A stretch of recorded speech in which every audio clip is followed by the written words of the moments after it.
The new Mac Studio. It was earlier in the week where the rumored name was going to come out of the Mac Studio, but what was not on anybody's radar, at least not everyone, was the new M1 chip they created, which was the M1 Ultra. Yeah. And without going through all the specs, that guy that talks on that Apple event keynote, my God, he knows so many big words. You're taking the M1 Max and you're timesing it by 2, so there's 2 different processors on the board. But what they've done is they have fused them together so that they act as one chip, so that developers don't need to make any differences. And it got rid of the latency from going from one chip to the other. So that was, I mean, again, that's breakthrough technology that is pretty amazing that they can create stuff like this. They're on top. When Intel is trying to catch up to just the Max and they came out with the Ultra, wow. Yeah. How in the world is Intel going to somehow compete with this? I mean, they're in trouble. 114 billion transistors. That's it? That's it? That's it. Apple. That's it. You gotta step up your game, Apple. I'm telling you, man, it's crazy. 800 gigabit bandwidth. I mean, it's the specs are off the charts. They are. Power efficiency. I mean, now the other thing that I found kind of fascinating, they compared this chip to the M1 Max, and it blew it out of the water. Yeah, okay? I think they mostly compared the M1, not so much the Max. I don't know if they really compared the Max. I'll have to go back. You might be right, but I think it was mostly their own M1 they were comparing it to, which is already, again, a fast processor as it is. So this can support 8. Think of what the Studio can support. The 5 displays, including 4 of their Studio ones, plus an HDMI. It can support 18 streams of 8K video. Whoever needs that, I don't know. But well, again, this is not like you mentioned in our little messaging. This is not for the casual user. No, I mean, this is definitely, this is definitely filled with horsepower. The only thing that I'm a little bit reluctant on, this is the 3rd attempt. It's the 3rd re-engineering of the Big Mac. You know, you're talking about desktop Mac, right. So like they had the you're trash talking about can model. Yeah, trash can is what everyone kind of compared that, because the breathing pattern is on the bottom, kind of similar how the trash can was, and it's breathing through the back with the fans. And they did explain how that works. Yeah. And again, design-wise, it's a beautiful design, very clean. They even decided to put ports in the front, which I was a little surprised because Apple was kind of card, 2 USB-Cs. I mean, it's loaded with ports. I mean, there's no doubt about it. They put an SD card in the front. They put the USB-C in the front, or Thunderbolt, depending on which chip you buy. They have A ports on the back. So who would have thought that? They actually have A ports. They have 4 Thunderbolts on the back. Thunderbolt 4 ports, HDMI, 10 gigabit Ethernet, which is great. I'm glad they included the 10 on that. They're actually using a different power supply than they normally do. They left that obviously outside the box. It's a 3-prong one, the 3 triangle prong square, which is a little different. But my God, incredible machine. It looks like it's going to be a game changer now for the industry again. Here's the downside. From a consumer perspective, let's put it that way, starts at $19.99. Yes. Right. And then we got to talk about the Studio display, right? Now, so the Studio for me gets a thumbs up. Display, though, on the other hand, The display I don't is think I'm giving that a 1600, man. thumbs down. It's it's a beautiful display. Okay, But but the technology that they're using in that display is the same one they've been using in the 27-inch iMac that is 8 years old or 7 years old. yeah, Because it's a 5K display. It's the same. It's basically the same as what the old 27-inch iMac was, which, by the way, is gone yeah, as of now.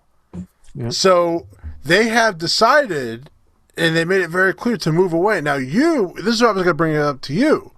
You've been wanting a 27-inch yep, device. Yep. Mm-hmm. Well, I'm going to let you know, sir, it doesn't look like they're going to be getting one because the studio has replaced the iMac Pro and the iMac 27-inch at the same time. And again, for $2,000, you're getting a studio. The only thing you're not getting is a display, which, by the way, you can now buy whatever display you want. I actually thought this was better for you than it hurts you. Because now you could buy just a $200 TV and you got yourself a cheaper, because iMacs, they start what, 27 starts at what, $27.99 or something like that for the I mean, how much was the iMac Pro when it came out? I'm going to look it up. Oh, geez. Mine, I don't. They'll give me in trade. I just $650 for my 27-inch 5K right now. And how old is that? What did I say it was? An 84? Or not 84. I'm sorry. Okay. It's a late 2014. Okay. Quad core Intel i7. I'm trying to find the price of this old model. I got 16 gig of RAM. I got it started at $499 for that iMac Pro. By the way, that started at $5,000. Yeah. That started at. Think of the price difference now. Yeah. If you really compare what the iMac Pro had in it, and you take this studio plus the display, it's still cheaper. Yeah. So a lot of people complain about the price of the display. I was like, well, if you buy it as a set, and for what the power that's in it, and the fact that it beats a Mac Pro right now. And a lot of places, like a couple of friends of mine that have recording studios, they have, like you mentioned, one guy has a big, I don't know what the hell size TV it is. I mean, it's I'll say it's like a maybe 42 or 45 inch that he uses with his MacBook Pro. So this would be ideal. And I could still use my existing keyboard and trackpad. Yes, you can. Now, I'm going to ask you, and you're going to guess, how much, if I max out the entire studio, what would be the cost? I always like to do this. If you max it out? Yep, if you max it out. So I'm going to take a Ultra, which starts at $4,000. Right. And you max it out with the extra 64-core GPU, the extra memory, which goes up to 128 and 8 terabytes of storage. Oh, you got to be, I'm going to say 8. Oh, you were right on the money. $7,999. So you were $1 off. Pretty close. But in the Price is Right rule, you lost. So I'm just like, you know. So it was a good try. You were just. But again, I mean, if you're for what you're getting in technology, I mean, you know, if you're a design studio, I would agree. This is something that, and what's nice about it too, what's the weight on it? Ooh, Jesus, man. You had to throw that on me. I was thinking because it's something that you can. It's supposed to be portable. They make it sound like it's very portable. I mean, it's not like you're gonna, throw it in your briefcase, but nonetheless, if I'm going to Florida, I could certainly have taken it with me. 5.9 pounds. Yeah, so that's not much. I'll be honest. And it's 7.9. And by the way, that is for the M1 Max. If you get an Ultra, it's 7.9 pounds. So that's a big change in the. Wow. Yeah. That's a lot of weight. That's 2 pounds of a difference. The chip, the Ultra, it weighs significantly more than just the Ultra single. So, I don't know why that is, but I guess maybe the way they had to fuse it, I don't know. But Yeah. But if you just wanted to get a Mac, and I can tell you, being an M1 Max user right now, how fast this is, I don't think anybody needs to, unless you're like a very high end studio and you have 3 displays and you have to have all that. You are like the Mac Studio. I'll be honest, is pretty sexy to me.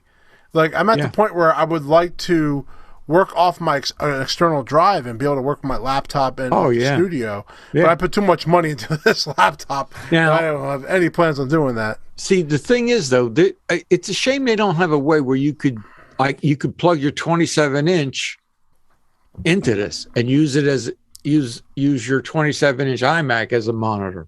Yeah, but they got rid of that a long time ago. Yeah, no, that's a shame because, like I'd be sitting here going, well, hell, that would be, I'd be into that because then I wouldn't have to put anything out other than, $2,000 for the entry level model.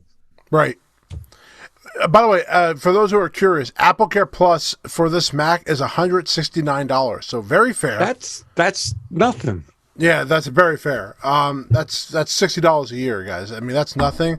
And you can extend it 2 more additional years afterwards.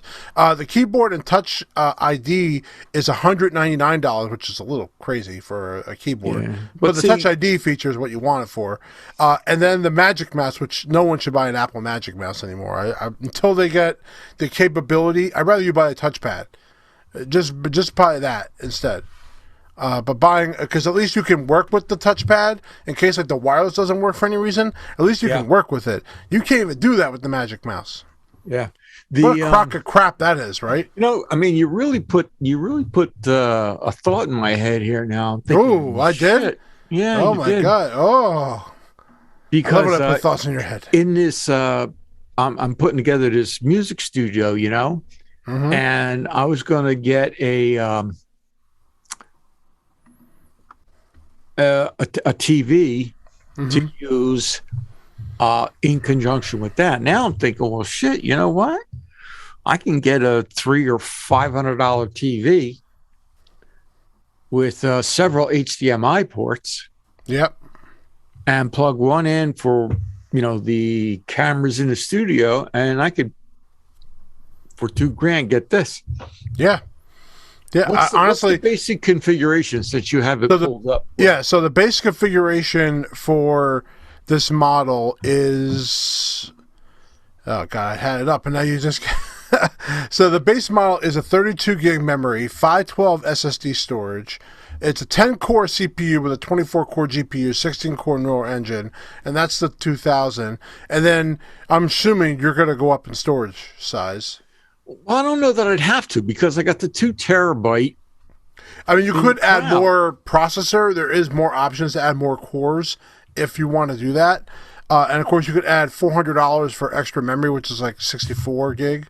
I mean, it really just comes down to you. I mean, my model personally, I have a 32 gig, and I have not felt any lag or choking at all. And I'm at 32 gigs. I really don't, unless you want to buy more storage, which I did because I wanted to store more video projects and not have to rely on external hard drives. And I already have 2 USB SSD drives that are 2 terabytes each. So I can use them for any music project. Out of the music studio. Yeah, this is when I saw this come out, I thought of you right away because I know you wanted a new 27-inch, and I was like, when I saw this, I'm like, they're not going to have. There's no reason to have a 27 anymore. They just came out with a new display. They came out with this, and then when I found out they got rid of it, I was like, oh, that makes total sense. I don't know why I always think in terms of you got your CPU and a display. And when I saw, $2,000 for the CPU, basically, and I saw $60 for display, I'm like, oh, shit, that's way out of my price range. Because I'm thinking, the 14-inch MacBook Pro I was looking at was around $2,000. So you think this would be a better buy than the 14-inch MacBook Pro? It's all about portability, man. That's what. Do you want to go to Starbucks and work on your project? No. Okay. Do you want to go anywhere public to watch it? Do you want to go on a plane? And do you want to watch? Well, don't forget, I have my iPad Air. Mm-hmm. I have my wife has her 13-inch MacBook. That's Christ, that's almost as old as me, but it still runs. And I have my phone, so I have all of the connectivity I think that I need for on the go. Then I think you've answered your question.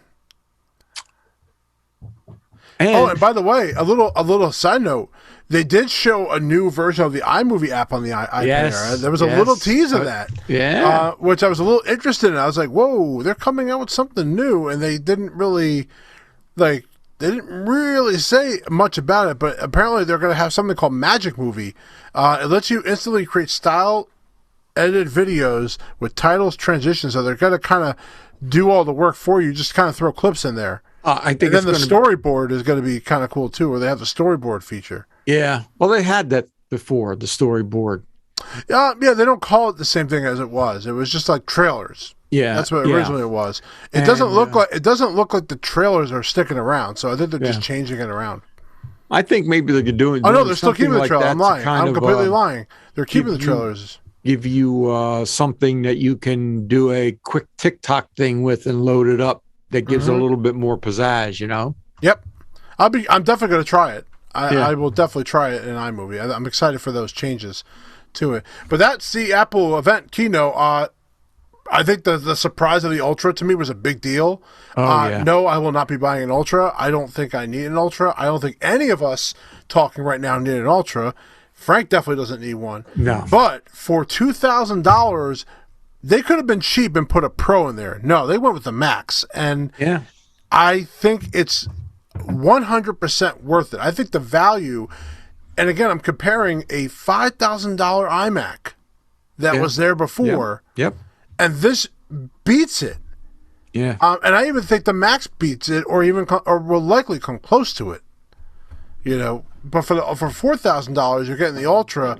Again, that's definitely bringing it up to that price where the iMac is. But I'm sure it's going to blow it out of the water. But I think even the Max destroys it.